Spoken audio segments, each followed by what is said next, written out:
Halo para sekte-sekte yang tersesat.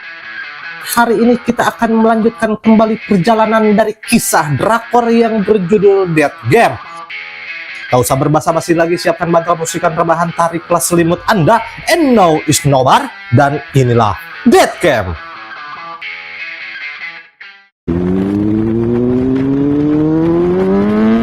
Melanjutkan kisah sebelumnya, di episode 3 ini dimulai dengan Juhun yang mengendarai sepeda motornya dan terus berusaha melarikan diri dari kejaran itu.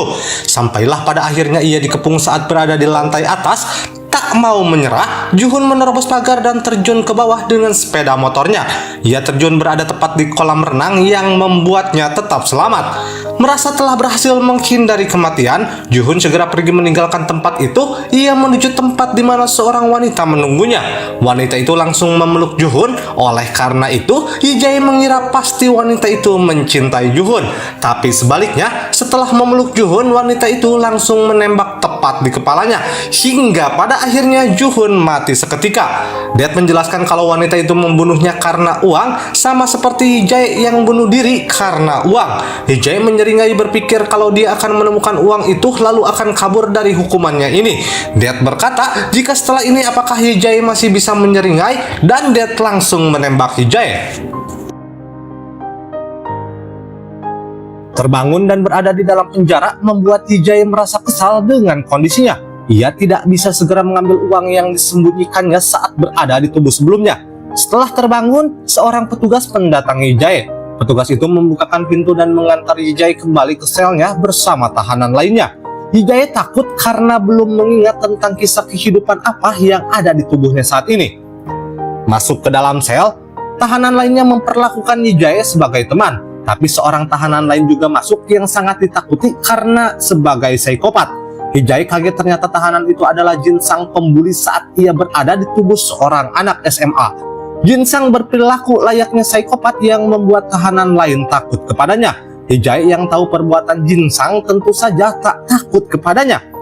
Yi-jae mengungkapkan perbuatan Jin-sang yang membuatnya dipenjara. Mengetahui hal yang sebenarnya, tahanan lain langsung tidak takut kepadanya dan menghajarnya. Yi-jae ternyata berada di tubuh Cho Tae-sang berusia 21 tahun. Dia ditahan karena mengakui perbuatan orang lain saat masih berusia 18 tahun untuk mendapatkan uang agar bisa membantu ibunya. Tae-sang mengaku melakukan tabrak lari, tapi korban itu meninggal yang membuatnya dia terpenjara lebih lama. Sebelumnya Tae-sang mengira dirinya tidak akan dipenjara dan menyalahkan pengacara yang diutus oleh atasannya. Tae-sang meminta jumlah uang yang banyak karena ia dipenjara. Kalau tidak, maka ia akan mengungkapkan kejadian yang sebenarnya setelah bebas. Tentu saja orang yang melakukan tabrak lari tidak mau dipenjara. Oleh karena itu, siapa saja yang membunuh Tae-sang sebelum keluar penjara, maka akan diberi uang. Tae-sang tidak mati setelah diserang tahanan lain. Ia dibantu oleh teman selnya. Tae-sang dan teman selnya pun dibebaskan dari penjara dan mereka pun berpisah. Setelah bebas, Yi-jae yang berada di tubuh Tae-sang mengambil uang yang disembunyikannya saat ia berada di tubuh sebelumnya. Ia berhasil mendapatkan uangnya dan kemudian berniat memberikan sebagian uang itu kepada ibu Tae-sang. Uang yang tersisa disimpan Tae-sang di loker stasiun dengan sandi nomor tahanannya. Ketika berjalan menuju rumah ibu Tae-sang, ada seseorang yang menikam perutnya. Orang itu adalah ayah dari putri yang meninggal akibat tabrak lari, di mana Tae-sang yang mengakui hal itu. Saat itu Tae-sang untung saja belum mati. Teman selnya menyelamatkan Tae-sang dengan kondisi Tae-sang yang berlumuran darah keluar dari perutnya. Tae-sang lega karena teman selnya datang, tapi teman selnya itu mempunyai niat lain. Ia datang untuk membunuhnya agar ia bisa mendapatkan uang dari orang yang menyuruh membunuh Tae-sang. Orang itu langsung menusuk perut Tae-sang berkali-kali dan meninggalkan Tae-sang. Saat itulah Yi-jae mati di tubuh Tae-sang. Kembali dengan Death, Yi-jae sekarang menyuruh Death segera menembak kepalanya agar ia bisa hidup kembali dan mengambil uang yang ada di dalam loker yang ia sembunyikan. Dan menembak kepala Yi-jae, ternyata ia malah bangun di tubuh seorang bayi. Hal ini membuatnya tidak bisa mengambil uang, bahkan tidak bisa untuk melakukan apapun. Tentunya berada di tubuh seorang bayi membuat Yi-jae tidak bisa melakukan apapun. Yang mana ketika itu, ibu dari bayi sedang pergi ke toilet dan meninggalkan bayinya. Karena Yi-jae yang berada di tubuh bayi tidak tahu apa-apa, maka Yi-jae memberi isyarat menangis sekencang-kencangnya di tubuh bayi itu. Semua orang di kafe menengok ke arah bayi dan ibunya pun langsung menggendong bayinya. Masuk ke dalam mobil, di dalam mobil tersebut sang ibu langsung marah ke bayinya. Tak sampai di situ, saat tiba di rumah ibunya kembali marah, ditambah dengan ayah sang bayi juga tidak menenangkannya. Pada saat hari yang sama, polisi datang ke rumah bayi itu karena mendapat laporan kalau bayi itu mengalami kekerasan. Tapi ayah sang bayi menolak tuduhan itu karena ia bekerja di bidang kesehatan. Oleh karena itu, polisi mempercayai kedua orang tua itu dan meninggalkan rumah. Setelah kedatangan polisi tersebut, sang ibu ditambah stres, hingga pada akhirnya ia membanting tubuh bayi itu. Hijai pun mati di tubuh seorang bayi yang mengalami kekerasan dari orang tuanya sendiri. Hijai tidak menyangka akan hidup di tubuh seorang bayi. Ia kesal karena tidak bisa melakukan apapun, ditambah ia tidak tahu tentang kehidupan bayi itu yang sebelumnya memang tidak memiliki ingatan apapun. Kembali ditembak kepalanya, Hijai langsung hidup lagi. Ia sekarang terbangun ketika tepat berada di depan stasiun di mana dia menyimpan uangnya. Ia langsung cepat-cepat mengambil uang agar tidak disita. Dikarenakan waktu penitipan barang yang hampir selesai, mendapatkan uangnya, Hijai mengaca untuk melihat tubuhnya saat ini. Ternyata ia hidup di tubuh seorang model Jang Geon-woo, pria berusia 24 tahun. Tapi di rumah Jang Geon-woo, Hijai terkagum dengan seberapa kayanya dia. Ia menuju meja yang terdapat koran dan ternyata dia melihat berita tentang penangkapan orang tua si bayi yang melakukan kekerasan sebelumnya. Hijai merasa lega karena orang tua itu akhirnya mendapat hukuman.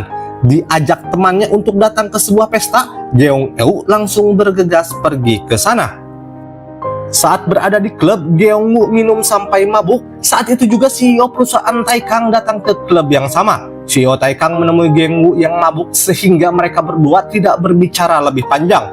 Geon-woo yang mabuk selama pesta tiba-tiba saja sekarang terbangun di kamarnya, di mana terdapat kakak Geon-woo yang menyuruhnya menjaga kafe.